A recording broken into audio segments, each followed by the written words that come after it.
Auzubillahiminash-shaytanir-rajim. Bismillahir-rahmanir-rahim. Welcome to Shah GE Academy. Dear first year accounting students, Assalamu alaikum. Hope you all are doing well. So last lecture जो हमने discuss किया था अपना ledger posting and trial balance का, वो था lecture number 2, जो कि हमारा डे 24 था ई अकेडमी का। आज हमने डे 25 करना है। डे 25 पे हमारे पास क्या है, लेक्चर नंबर 3 है हमारा इस टॉपिक का।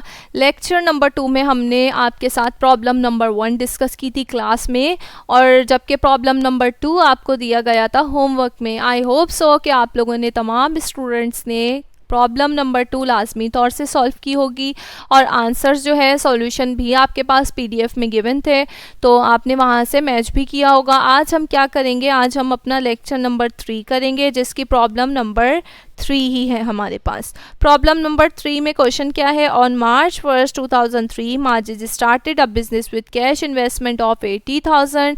माजिद ने अपना बिजनेस स्टार्ट किया है मार्च 1, 2003 को 80,000 की इन्वेस्टमेंट से। ही completed the following transaction during the month. उसके साथ साथ वो कह रहे हैं कि उन्होंने इस मंथ में यानी मार्च के महीने में और भी बहुत सारी ट्रांजेक्शन की हैं, जो कि आपके पास गिवन है। 5 ट्रांजेक्शन्स मार्च 4 को की, 8 मार्च को की, 15 मार्च को की, 20 मार्च को और फिर 28 मार्च को। अब हम 1 बाय 1 जब हम प्रॉब्लम सॉल्व करेंगे तो हम 1 बाय 1 ट्रांजेक्शन्स को देखते हैं। अभी फ़िलहाल हम अपनी रिक्वायरमेंट की तरफ चलते हैं कि रिक्वायर्ड क्या है इस क्वेश्चन में।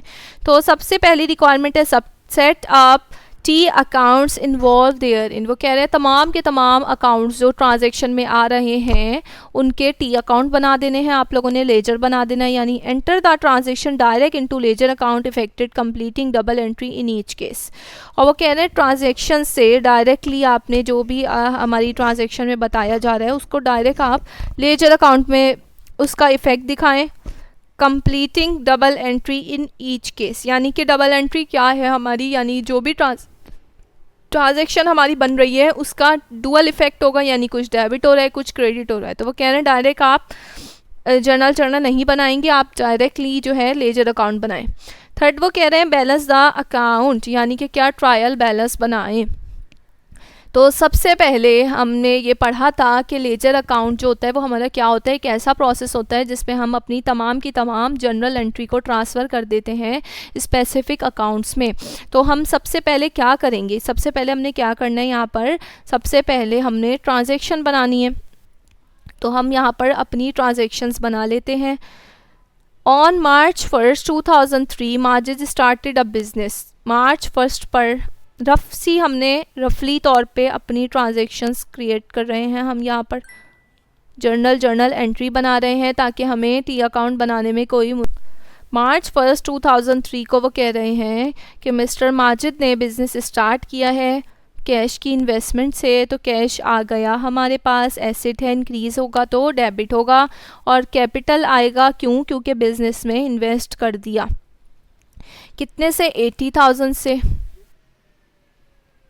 80,000 से। इसके बाद सेकंड वो हमारे पास क्या कह रहे हैं, मार्च 4 को purchase merchandise on account from Ahmad.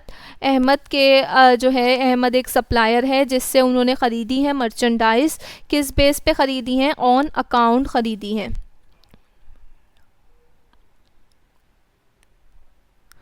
कितने की ख़रीद ली, 40,000 की। रिकॉर्ड करते हैं, मार्च 4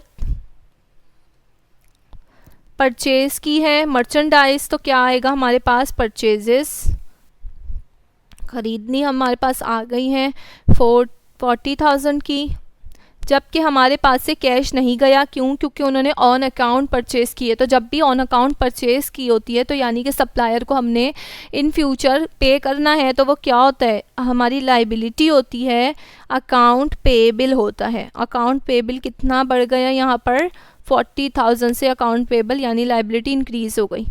थर्ड है हमारे पास March 8 sold merchandise for cash 8,000 and on credit to Mashir 15,000। वो कह रहे हैं मार्च 8 को उन्होंने कुछ चीज़ें सेल कर दी, यानी मर्चेंडाइज सेल कर दी। कितने की, कैश की बेसिस पर भी।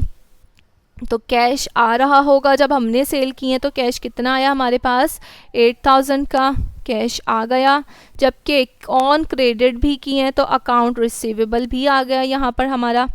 अकाउंट रिसीवेबल कितना आ गया, 15,000 आ गया हमारे पास। और जबकि सेल्स की हैं दोनों चीज़ें, कैश पे भी 8,000 कैश पे और 15,000 अकाउंट रिसीवेबल, तो टोटल कितना हो गया हमारे पास, टोटल हो गया 23,000 का सेल।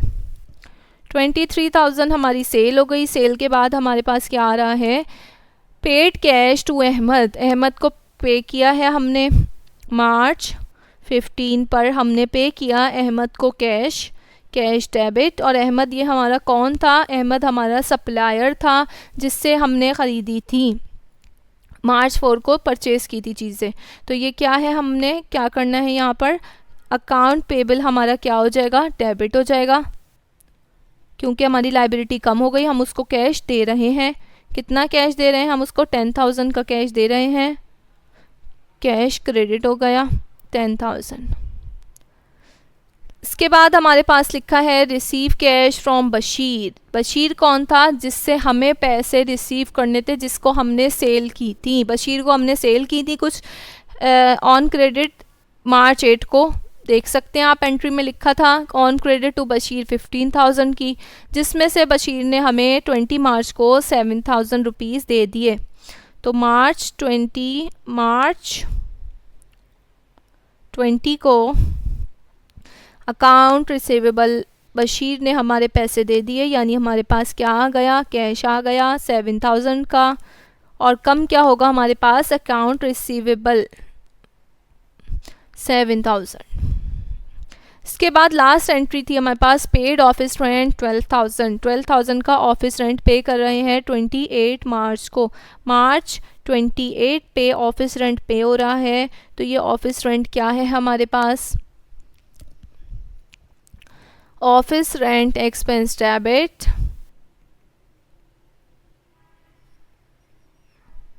और कैश हो रहा है क्रेडिट, क्योंकि कैश हमारे पास से जा रहा है कितने का, 12,000 का। 12,000 से डेबिट और 12,000 से कैश हो गया क्रेडिट। यहाँ पर हमने अपनी जर्नल एंट्री रिकॉर्ड कर ली।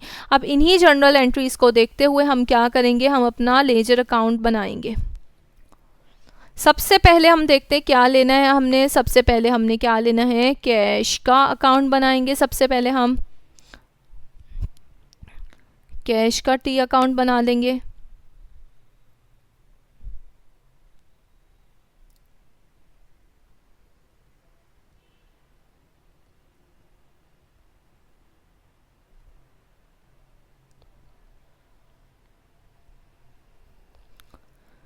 कैश में हमारे पास सबसे पहले एंट्री में कैश आ रहा है डेबिट पर 80,000। तो हमने यहाँ पर क्या करना है, कैश को डेबिट साइड पर ही रिकॉर्ड करना है। ये हमने बात पहले भी पढ़ी थी कि जो एंट्री में जिस साइड पर जो चीज़ रिकॉर्ड हो रही है वो ही हमने अपने यहाँ पर जो है दिखाना है। तो सबसे पहला जो हमारा अकाउंट आएगा वो क्या आएगा, कैश डेबिट हो रहा है मार्च 1 को 80,000 से। तो हमने यहाँ लिखा मार्च 1 80,000 से हमारा कैश हो रहा है डेबिट, लेकिन किस वजह से, उसके अपोजिट में क्या आ रहा है, कैपिटल आ रहा है। तो यहाँ रेफरेंस हमने लाजमी तौर से लिखना है। इसके बाद क्या है हमारे पास, कैश देखते हैं और कौन सी एंट्री में आ रहा है। तो कैश हमारे पास आ रहा है मार्च 8 को, डेबिट हो रहा है सेल्स की वजह से 8,000 से। तो हमने दोबारा नीचे गए हम कैश के अकाउंट पर, मार्च 8 सेल्स की वजह से कैश डेबिट हो रहा है 8,000 रुपीज़ से।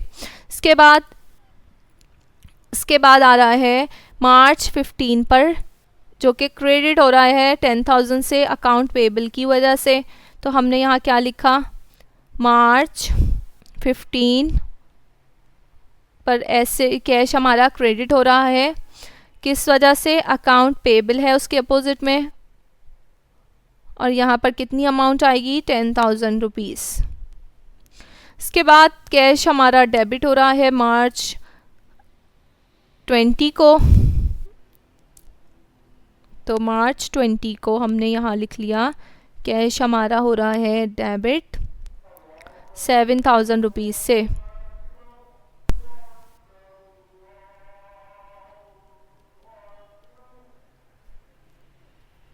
इसके बाद मार्च 28 पर कैश हमारा क्या हो रहा है, क्रेडिट हो रहा है 12,000 रुपीज़ से। तो हम यहाँ रिकॉर्ड करेंगे मार्च 28 पर कैश हमारा क्रेडिट हो रहा है 12,000 से, और इसके अपोजिट डेबिट हो रहा है ऑफिस रेंट एक्सपेंस। यहाँ हमारी ट्रांजैक्शंस रिकॉर्ड हो गई। इसके बाद हमने क्या करना है, फुटिंग करनी है, दोनों साइड्स का टोटल करना है और डिफरेंस देखना है हमारा क्या आ रहा है। तो हमारा डेबिट साइड का टोटल क्या आ रहा है, डेबिट साइड का टोटल हमारा आ रहा है 95,000, जबकि हमारा क्रेडिट साइड का टोटल आ रहा है 22,000। 95 आ रहा है डेबिट साइड का, क्रेडिट साइड का आ रहा है 22,000 रुपीज़, और इन दोनों का डिफरेंस क्या आ रहा है हमारा, इन दोनों का डिफरेंस आ रहा है हमारा 73,000 का। तो मैंने आपको पहले भी बताया जिस साइड पर डिफरेंस आता है हम लास्ट डेट पर यानी मार्च 31 पर यहाँ रिकॉर्ड करेंगे कितना डिफरेंस है 73,000 का, और इसको हम नाम देंगे अपना बैलेंस कैरी डाउन का। बैलेंस कैरी डाउन करने के बाद हम हमारा दोनों साइड्स का टोटल कितना आएगा 95,000, और यहाँ भी 95,000। इससे हम रिमूव कर लेते हैं जो हमने रफ काम किया था अपना। और यही बैलेंस, यही जो हमारा कैरी डाउन का बैलेंस है वो नेक्स्ट यानी मार्च के बाद कौन सी आएगा मंथ, अप्रैल आएगा। अप्रैल पे आकर 1 अप्रैल को ये हमारा बैलेंस ब्रॉट डाउन हो जाएगा यानी बैलेंस BD, और बैलेंस कैरी डाउन जिस साइड आता है बैलेंस BD उसके अपोजिट साइड पर आता है। ये हमारा कैश का अकाउंट बन गया है। कैश के अकाउंट के बाद हम बना लेते हैं अपना कैपिटल का अकाउंट, क्योंकि कैपिटल है यहाँ पर। कैपिटल देख सकते हैं आप लोग, क्रेडिट हो रहा है 80,000 से, तो यहाँ भी कैपिटल क्या होगा, यहाँ भी कैपिटल को हम क्रेडिट साइड पर ही रिकॉर्ड करेंगे 80,000 से। मार्च 1 पर क्रेडिट हो रहा है 80,000 से कैपिटल, और इसका अपोजिट आ रहा था कैश। अब यहाँ सबको पता है एक ही साइड पर क्योंकि बैलेंस आ रहा है तो यहाँ पे ही आएगा हमारा carry down. Balance carry down कितना है हमारा डिफरेंस, 80,000 का डिफरेंस आ रहा है। अब दोनों साइड का टोटल कर लेंगे हम। बैलेंसिंग हो गई है हमारी यहाँ 80,000, और जब नेक्स्ट मंथ पे आएंगे यानी हम 1 अप्रैल पे आएंगे तो हमारा ये बैलेंस कैरी डाउन अपना वहाँ के बैलेंस ब्रॉट डाउन बन जाएगा 80,000। कैपिटल के बाद हमारे पास क्या है, कैपिटल के बाद हमारे पास है अकाउंट पेबल और परचेजेस का। परचेज हो रही है 40,000 की, तो अब हम यहाँ पर लिख लेते हैं परचेजेस।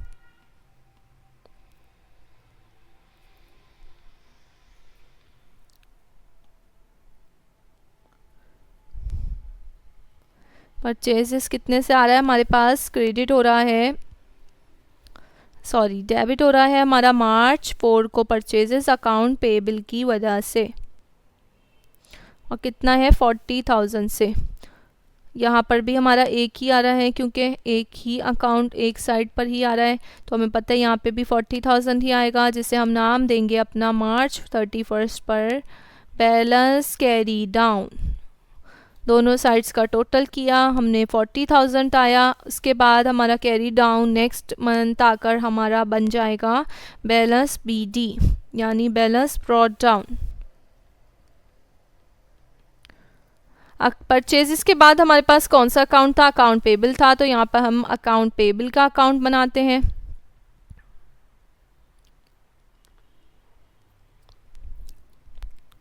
अकाउंट पेबल का अकाउंट आ गया। मार्च 4 पे हमारा अकाउंट पेबल क्रेडिट हो रहा था 40,000 परचेजेस की वजह से। इसके बाद देखते हैं अकाउंट पेबल क्या कहीं और तो नहीं आ रहा, तो बिल्कुल अकाउंट पेबल आ रहा है हमारे पास। 15 मार्च को 10,000 से डेबिट हुआ, तो 15 मार्च को 10,000 से अकाउंट पेबल डेबिट हुआ है। मार्च 15 10,000 से डेबिट हुआ है हमारा अकाउंट पेबल, और इसके अपोजिट में क्या आ रहा है, अपोजिट में आ रहा है हमारा पास कैश। तो यहाँ भी हम क्या लिखेंगे, यहाँ पे भी बेटा हम लिख लेंगे कैश, कि कैश की वजह से कैश के अपोजिट में था हमारा अकाउंट पेबल। बस अब हम यहाँ पे क्या करना है, दोनों साइड्स का total then balance carry down. अब देखें इस साइड का 40,000 है, इस साइड का हमारा 10,000 है, तो कहाँ डिफरेंस है, इस साइड पर ही डेबिट साइड पर डिफरेंस आ रहा है 30,000 का। मार्च 31 पर हमने यहाँ लिखा बैलेंस कैरी डाउन, इसके बाद दोनों साइड्स का हमने कर लिया टोटल और बैलेंस ब्रॉट डाउन हो गया नेक्स्ट मंथ जाकर अपोजिट साइड पर, यानी अगर हम कैरी डाउन डेबिट पर लिख रहे हैं तो ब्रॉट डाउन हमेशा अपोजिट साइड पर क्रेडिट साइड पर ही आएगा। ये हमारा बन गया अकाउंट। क्या अकाउंट पेबल के बाद क्या कोई और अकाउंट है हमारे पास? अकाउंट पेबल के बाद है हमारे पास अकाउंट रिसीवेबल। डेबिट हो रहा है सेल्स की वजह से 15,000। अकाउंट रिसीवेबल का अकाउंट बनाएंगे अब हम।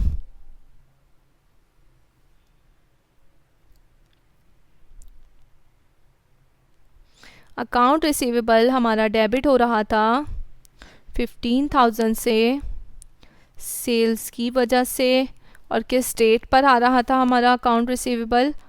मार्च 8 पर। और उसके अलावा उसके बाद क्या था, अकाउंट रिसीवेबल मार्च 20 पे क्रेडिट हो रहा है 7,000 से।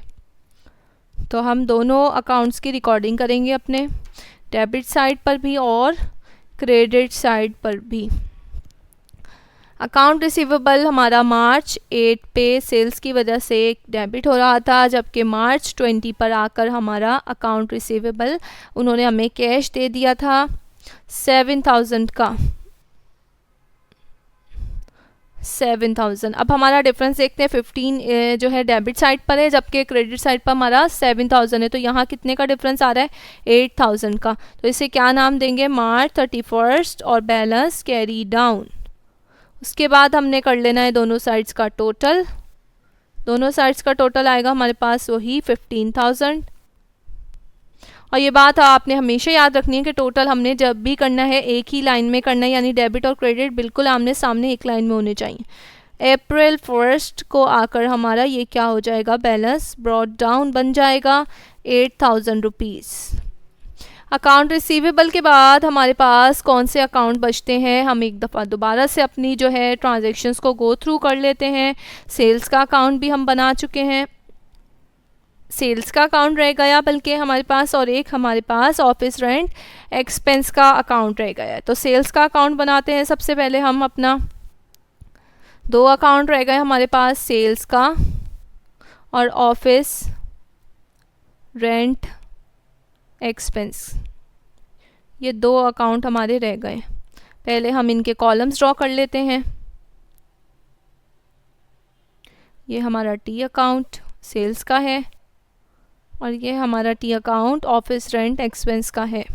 सेल्स के अंदर जब हम देखते हैं एंट्री में, तो एंट्री में हमारे पास सेल्स आ रही है मार्च 8 पर। सेल्स यहाँ पर देखें आ रहा है 23,000 से क्रेडिट हो रही है, तो यहाँ भी हम वही करेंगे, मार्च 8 पर क्रेडिट साइड पर रिकॉर्ड करेंगे हम। मार्च 8 क्रेडिट साइड पर रिकॉर्ड होगी 23,000 से सेल्स। और हमारी किस वजह से हो रही थी सेल्स 23,000 से, कैश और अकाउंट रिसीवेबल की वजह से। तो यहाँ हम लिख लेते हैं कैश / अकाउंट रिसीवेबल।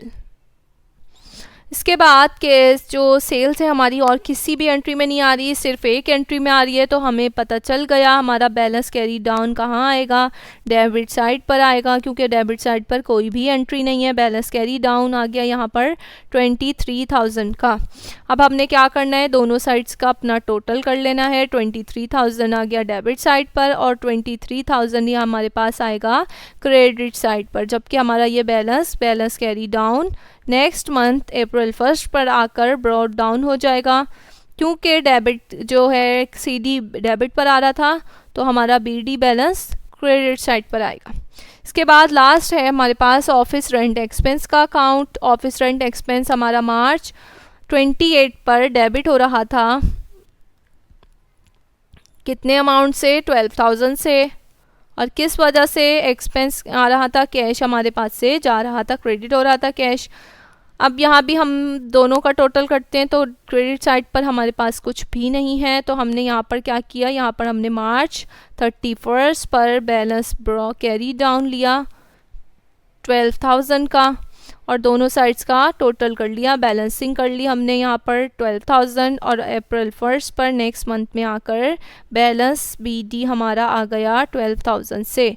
तो यहाँ पर बेटा हमारा जो रिक्वायरमेंट नंबर ए और बी है वो सॉल्व हो गया है, यानी कि हमारे लेजर अकाउंट हमने बना लिए हैं। उम्मीद है आप लोगों को तमाम के तमाम लेजर अकाउंट समझ आ गए होंगे। हमने कोई ऐसा मुश्किल काम नहीं किया। सबसे पहले हमने अपनी जर्नल एंट्रीज़ बनानी है और उन्हीं जर्नल एंट्रीज़ को देखते हुए हमने अपने लेजर बना लेने हैं। जैसे हमने एक कैश का अकाउंट लिखा है तो हमने देखना है कि एंट्रीज़ में हमारे पास कहाँ कहाँ कैश आ रहा है। अगर तो वो डेबिट साइड पर आ रहा है हमने डेबिट साइड पर लिखना है, क्रेडिट साइड पर आ रहा है तो क्रेडिट साइड पर लिखना है। और हमने 3 चीज़ें लिखनी है। सबसे पहले हमने डेट लिखनी है, दूसरा हमने अमाउंट लिखनी है और तीसरी चीज़ हमने उसका रेफरेंस लिखना है, यानी कि उसके अपोजिट में अगर वो डेबिट हो रहा है तो उसके अपोजिट में क्या चीज़ क्रेडिट हो रही है। तो ये 3 चीज़ें हो गई। जब आप तमाम की तमाम रिकॉर्डिंग कर लेंगे अपनी ट्रांजैक्शन को, उसके बाद आपने क्या करना है, उसके बाद आपने फुटिंग करनी है, दोनों साइड्स का आपने टोटल करना है। टोटल करने के बाद आपने देखना है हमारा डिफरेंस जो है कम किस साइड पर कमी आ रही है, या तो डेबिट पर आ रहा होगा कम या फिर क्रेडिट पर आ रहा होगा।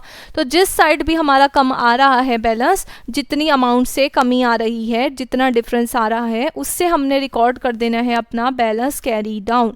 अगर तो डेबिट पर कम है बैलेंस तो कैरी डाउन डेबिट पर आएगा, अगर क्रेडिट पर कम है तो क्रेडिट साइड पर आएगा। कैरी डाउन लिखने के बाद हमने जब दोनों साइड का टोटल लिखेंगे तो हमारा दोनों साइड का टोटल इक्वल हो जाएगा, जो कि हमने एक ही लाइन में लिखना है। इस बात का बहुत ख्याल रखिएगा कि एक लाइन में लिखना है हमने दोनों साइड का टोटल करने के बाद याद रखना है जो बैलेंस कैरी डाउन था वो नेक्स्ट मंथ पर जाकर ब्रॉट डाउन भी होगा, यानी ओपनिंग बैलेंस बन जाएगा वो नेक्स्ट मंथ का।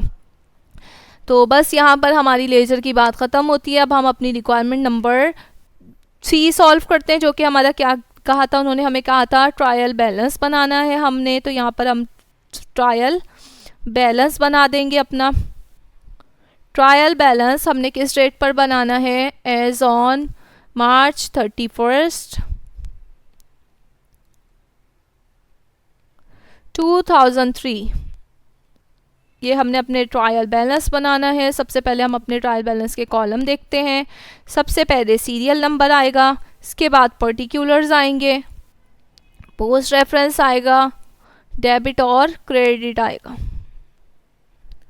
अमाउंट्स लेनी है। ट्रायल बैलेंस में हमने अपना बैलेंस बीडी की अमाउंट लेनी है, ठीक है। उसके बाद सबसे पहले हमारे पास ट्रायल बैलेंस में क्या लिखते हैं, हमने सबसे पहले बनाया था कैश का अकाउंट। बैलेंस बीडी कहाँ पर आ रहा है, डेबिट साइड पर आ रहा है इसका 73,000। इसके बाद कौन सा अकाउंट है हमारे पास, इसके बाद हमारे पास है कैपिटल का अकाउंट। माजिद का कैपिटल था ये, क्रेडिट हो रहा था कितने से, 80,000 से। इसके बाद नंबर 3 पर हमारे पास हमने बनाया परचेजेस का अकाउंट, और परचेजेस के अकाउंट में हमने क्या लिखा, कितनी अमाउंट लिखी हमने, 40,000 की। फिर है अकाउंट पेबल का अकाउंट। अकाउंट पेबल का देखें बैलेंस बीडी हमारा क्रेडिट साइड पर है, कितनी अमाउंट से है, 30,000 से। ये परेशान नहीं होना आपने कि मैं कहाँ से ले रही हूँ, तो ये मैं आप देख सकते हैं, ये मैं ये वाले बैलेंसेस ले रही हूँ। ये बैलेंस हमारा बैलेंस बीडी की अमाउंट ले रही हूँ मैं, और जिस साइड पर है, क्रेडिट साइड पर है तो मैं क्रेडिट साइड पर रिकॉर्ड कर रही हूँ, डेबिट साइड पर है तो मैं डेबिट साइड पर रिकॉर्ड कर रही हूँ। अकाउंट पेबल के बाद है हमारे पास अकाउंट रिसीवेबल, जो कि हमारा बैलेंस बीडी है इसका 8,000 रुपीज़ डेबिट साइड पर। अकाउंट रिसीवेबल के बाद है हमारे पास सेल्स का अकाउंट। सेल्स के अकाउंट में हमने लिखा 23,000, क्रेडिट हो रहा था, बैलेंस बीडी क्रेडिट साइड पर आ रहा है। इसके बाद है office rent expense. Office rent expense का जो हमारा बैलेंस है वो आ रहा है डेबिट साइड पर 12,000।